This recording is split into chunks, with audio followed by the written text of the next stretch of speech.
জীবন মানে অনেক আদার, একটুখানি আলো, সেই আলোতেই হৃদয় বড়ুক, মুহূর্ত কাটুক ভালো, বছর বছর ফিরে আসুক আমার জন্মদিন, চিরসবুজ হয়ে থাকি যেন আমি, থাকি চিরনবীন। হ্যাঁ, আজকে আমারই জন্মদিন ছিল। এটা আমারই জন্মদিনের সেলিব্রেশন ছিল।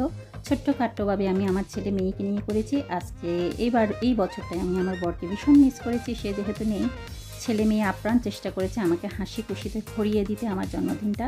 আর কী কী মেনু ছিল সেটা তো তোমরা দেখতেই পাচ্ছ এখানে ভিডিওর মধ্যে। মাটন বিরিয়ানি করেছিলাম, রায়তা করেছি, পায়েস করেছি, ফিশ ফ্রাই ছিল, চিকেন কষা ছিল, আর হচ্ছে রায়তা বানিয়েছি সেটাও তো বলেছি, পাঁপড় ভাজা ছিল, 5 রকমের ভাজাভুজি ছিল, ঢেঁড়স ভাজা, ফুলকপি ভাজা ছিল, আলু ভাজা করেছি, সব কিছু বেসন দিয়ে কোটিং করে ফ্রাইটা করেছি, বেগুন ভাজা করেছি। এখানে অনিয়ন রিংটা দেখানো হয়নি। পাশে একটা ছোট্ট লেবু ছিল, আর আমার সবচেয়ে প্রিয় পান ছিল। পান ছাড়া যেন আমার বার্থডেটা একদমই আনকমপ্লিট। আর এই তো সন্ধ্যাবেলায় যখন আমি লাইভটা করছিলাম, লাইভে অনেকেই হয়তো দেখতে পেয়েছে, তখনই কিন্তু আমার ছেলে মেয়ে আমার জন্মদিনের এই যে কেকটা রেডি করেছে, আমার গিফটসগুলো রেডি করে একদম সুন্দর করে আমাকে মিষ্টি মিষ্টি সুরে ডাকছিল, মাম্মি একটুখানি আসবে, এদিকে একটা কাজ ছিল দেখি। একদম টেবিলে সাজিয়ে রেখেছে বার্থডে কেকটা।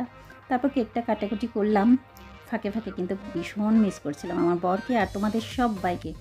আর এই তো কেকটা কেটেই নিলাম, আর ছেলে মেয়েকে নিয়ে আমার বার্থডে সেলিব্রেশনটা খুব ভালোভাবেই হয়ে গেল। সত্যি বলতে আমি ভেবেছিলাম এবারের আমার জন্মদিনটা হয়তো সেভাবে পালন করাই হবে না, কিন্তু ছেলে মেয়ে কোনো কমতি রাখেনি, বিন্দুমাত্র কমতি রাখেনি। এত গিফটস দিয়েছে। আর রাত্রি 12টা 1 মিনিটে, 17 তারিখ 12টা 1 মিনিট আমাকে উইশ করেছে নিজের হাতের কার্ডস বানিয়ে, আর হচ্ছে বুকে বানিয়ে, আর সব কানে এরকম ছোট্ট ছোট্ট চিট লাগিয়ে রেখেছে। তোমরা দেখতে পাচ্ছ রান্নাঘরে, ফ্রিজের মধ্যে, আমার দরজার রুমে, সবখানে এরকম ছোট্ট ছোট্ট চিট লাগিয়ে রেখেছে। এত স্পেশাল ফিল করিয়েছে, সত্যি আমি মুগ্ধ। কবে যে আমার ছেলে মেয়েগুলো এত বড় হয়ে গেল আমি ঠিক বুঝতেই পারিনি। এই যে দেখতে পাচ্ছ বুকেটা, এটা আমার মেয়ে কিন্তু হাত দিয়ে তৈরি করেছে, সমস্ত কিছু ওর হাতে তৈরি করা। এত সুন্দর করে করেছে, এগুলো আমি আমার কাছে খুব যত্ন করে রেখে দিয়েছি, একদম স্মৃতি হয়ে রেখে দিয়েছি আমি। আর এই যে দেখতে পাচ্ছ কার্ডটা, উপর থেকে মনে হচ্ছে একদমই সিম্পল, তাই না? কিন্তু খুললে ভিতরে একটা ফুলের মতো জিনিস বেরিয়ে আসবে। কীভাবে যে করেছে আমি জানিই না। 2 দিন ধরে এরকম লেগেছিল, আমাকে ঢুকতেই দিচ্ছিল না রুমের মধ্যে, কী যেন একটু টুকিটাকি করছিল। তো যাই হোক, দেখতে পাচ্ছ তোমরা। আর আমার জন্মদিনে তোমরা আমাকে কতটুকু ব্লেসিং দিয়েছো জানি না, তবে সবসময় আমার ছেলে মেয়েকে অবশ্যই ব্লেসিংস দেবে, তারা যেন সবসময় ভালো থাকে, সুস্থ থাকে, তাদেরকে যেন মানুষ করতে পারি।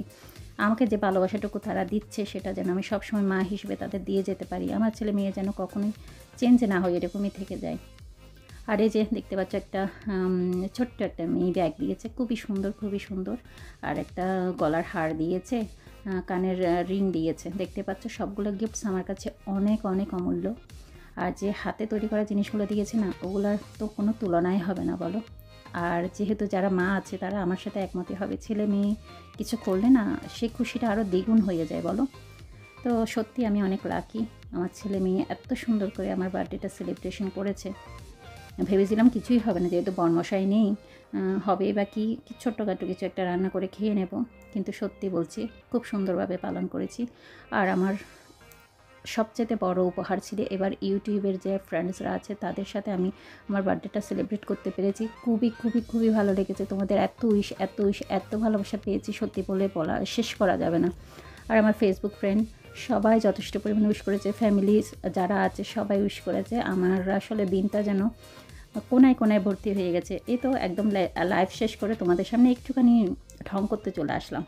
আর কিছু ছবি লাস্টে অ্যাড করে দিয়েছি। কেমন লাগলো আমার বার্থডে সেলিব্রেশনটা অবশ্যই কিন্তু কমেন্ট করে জানাবে। তোমাদের ভালোবাসা যেন সবসময় পায়। বাই।